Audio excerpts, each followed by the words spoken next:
Hello, everyone, and welcome to. I have fucked up this intro like 5 times. Hello, everybody, but that's how we do it here. We do it raw. We do it real. Hello, everyone, and welcome to another post-match analysis or a post-match reaction here with UpTheReds. Today, we're going to be talking about Liverpool's victory 3-0 over Brentford FC. Prior to kind of getting into the nitty-gritty of that, I did want to.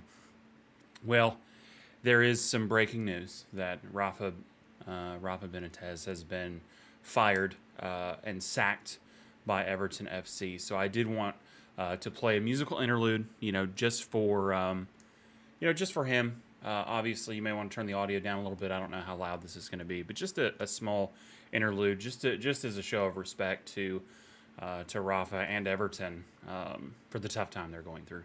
So just briefly, bear with me.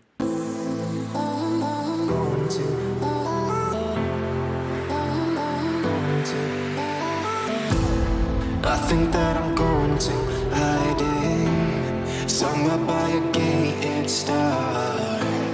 Baby, they ain't never gonna find me. I'm a renegade. I could be the one who saved you from this place. We could be as one and we'll escape. We could run away, we don't gotta stay. I can feel it, it burns inside me. Take away the pain, we can go insane. I can feel it, it burns inside me. Burns inside me. Burns inside me. Burns inside me. I won't let you down.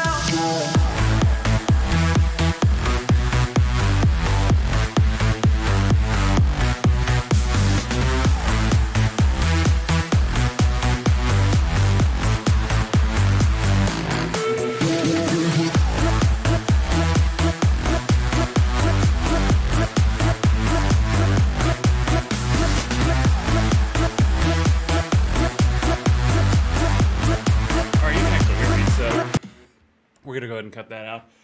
Oh, God, chair dancing. I'm so out of shape with that. Anyway, no disrespect to Rafa. Obviously, a lot of respect for him and hope that he has success where he goes. Did appear for a time as though Everton did back him.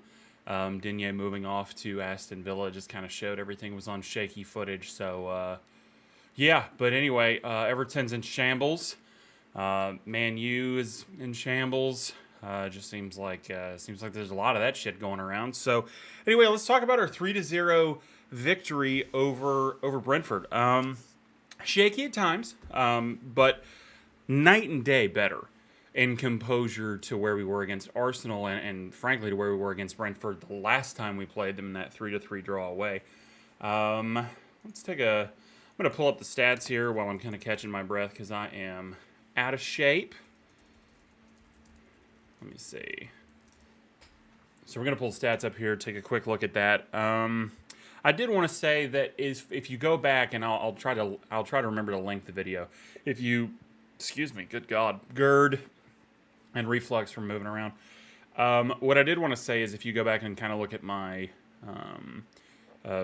predictions as well as some of the other predictions from some of the other fan channels, I think we were pretty spot on. I think the only two that I didn't have right as I thought we might run Tsimikas over Robertson, and I thought that we might run Konate over Van Dijk to kind of give him a rest. But we did kind of, and I kind of allowed for the idea that Klopp does, put faith and confidence in certain players and lets them try to sort their shit. So, I think you saw that. I thought. I thought Jones was good. I thought he was pretty good on the day. Matip, I thought, was superb. I think he's in a wonderful run of form, which is good for us considering that, Van Dijk is a little shaky and he's trying to, kind of find his footing. But I do think that Henderson, Van Dijk, and Trent and Robertson seem to have recovered from that weak shit they served up, against Arsenal. So there were still some moments where, we couldn't quite get the cross past the first, especially on corners, we couldn't get it past the first man. And there were a few dinks in there that were just kind of, short and directly to the defenders. But all in all, I'd say compared to the last performance, I thought it was night and day. In terms of the stats, Liverpool with 27 shots, 13 on target versus Brentford's 6 shots, 1 on target. I think those stats kind they favor us and make us look a little bit better. I don't think all of those shots on target were really that difficult for the goalkeeper. 69% possession versus 31%. Passing 694 to 335, 82% accuracy. So we're still maintaining in kind of the low to mid 80s. In terms of corners, there were 9 for Liverpool, 0 for Brentford. So I mean, obviously we spent most of the game in the half. 3 goals, one by Fabinho. Alex Oxlade-Chamberlain manages to get in there with a goal in the 69th minute, and then Takumi Minamino comes in, gets it placed for him on a platter. He actually, and some may go back to the previous videos where I've been shitting all over Minamino and stuff, and in all honesty, he needs to score this goal because it's right there. His pass off to Firmino was pretty weak, to the extent that it was actually very crafty, not crafty. It was a good instinct for Firmino to basically say, whatever you've played to me is not going to give me the balance necessary to score, so I'm just going to roll it right back to you and let you take the shot on it. I don't know if that's why Firmino did it, or if he's kind of like, no, you take it, to try to, because with the piggyback right after and everybody kind of like, messing up his hair, it kind of seemed like they were just trying to back him and trying to give him some support, because he did take a lot of shit. And whatever. I mean, I'll be man enough to say that I was, all up in his face and that I might have allowed emotions to get the better of me. I still think he's shit, and I don't think that, I don't think he's long for the club, but I don't wish him ill as a person. So, let's see, what else do we have here? So, Firmino was a menace at times, again, as usual, kind of playing and tracking back as need be. I thought Firmino was pretty good on the day.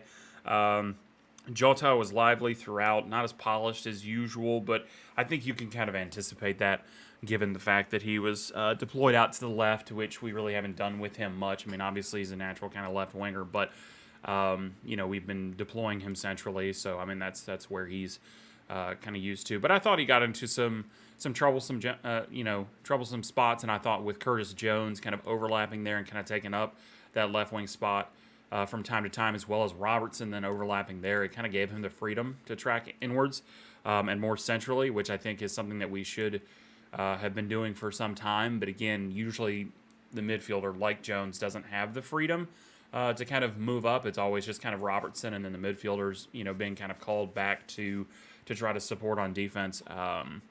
So again, it just kind of requires that extra polish, that extra cleanliness and passing so that you don't give it away. And again, Brentford were a very, very different team this time around. I know that they're suffering from some players being out, but largely their team was somewhat intact.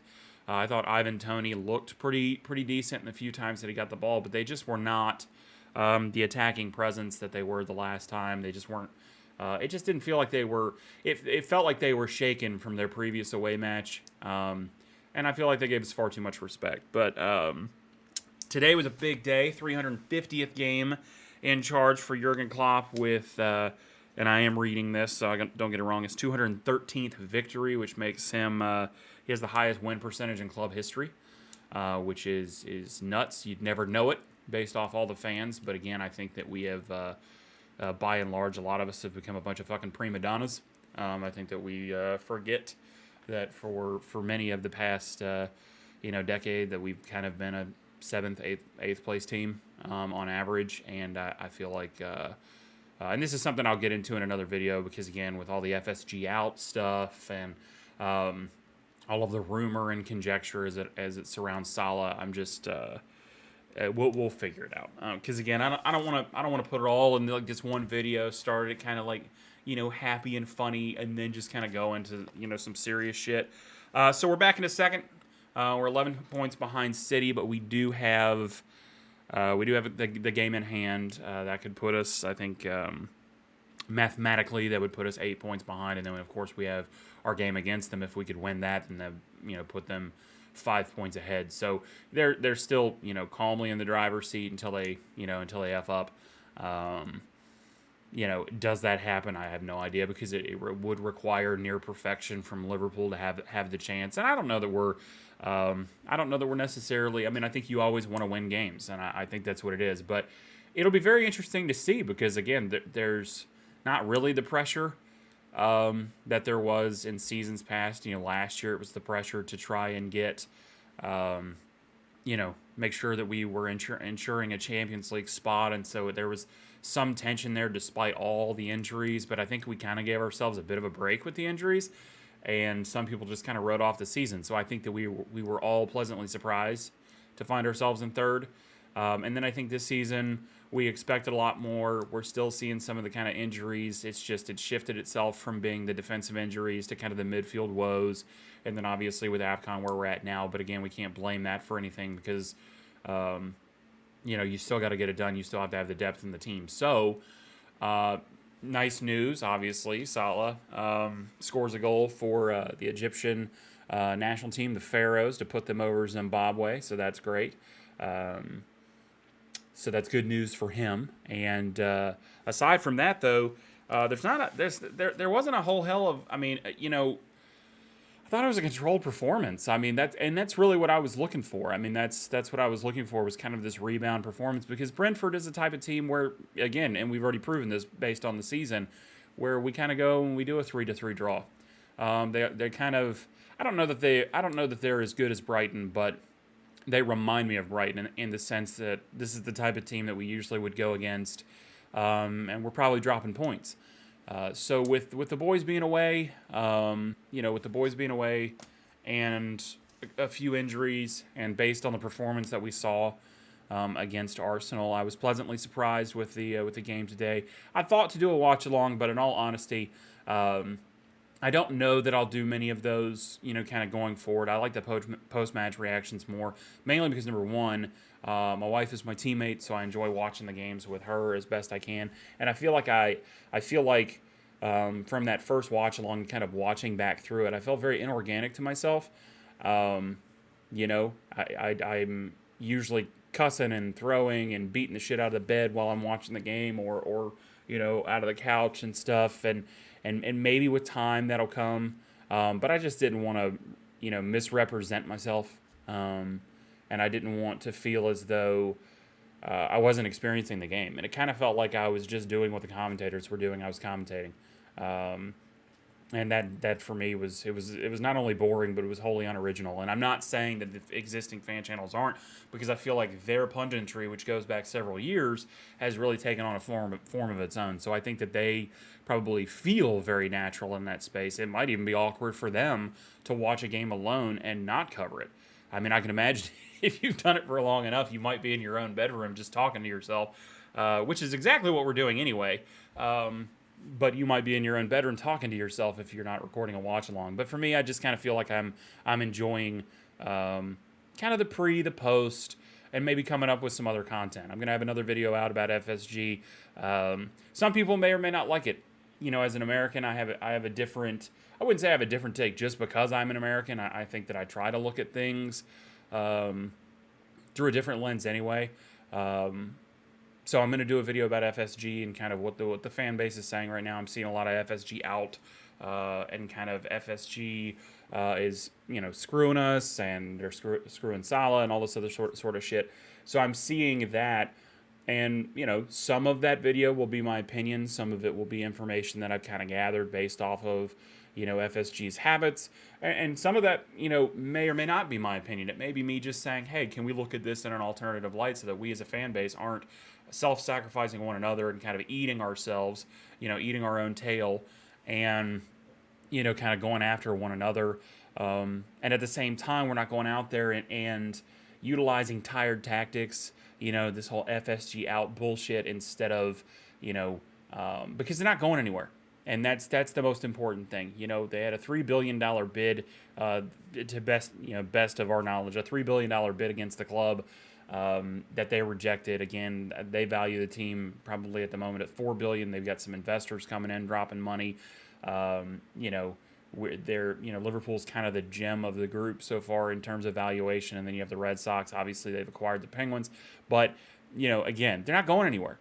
So this idea that you think that you're going to you're going to bully someone who's in an ivory tower into selling the team, it's the same shit that we always see over at AFTV where they're talking about Kroenke out. Kroenke's a piece of shit, but he also doesn't give a fuck. He's sitting in Missouri, and he's got that Walton money. He's got his own money. Walton's, who, if you're not aware, of Walmart, that portion of that. So, I mean, he's got all that money. He's not going anywhere, and he doesn't give two shits what anybody over at the Emirates thinks. So, what I will say, and I'll serve it more in that video, is if you're interested in the FSG debate, please join me over there because I want to hear from the fans. If you think I'm a piece of shit, go ahead and come over there and say it. At the very least, it'll help, bump my viewership because shit, I've got about 3 people, watching. So, but I do care about what everybody thinks because other than, my wife and my 4 dogs, I'm not talking to anybody about this stuff. So anyway, very brief post-match analysis. There's not a hell of a ton, and wasn't a hell of a ton to cover on it. Again, I thought it was a mature performance by the boys, and I think that it's the type of performance that we need, and maybe it's the type of performance that allows us to go and get something at Emirates, coming up.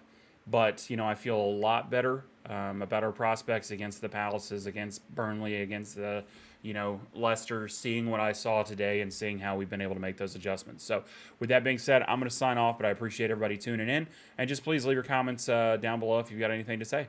Take care.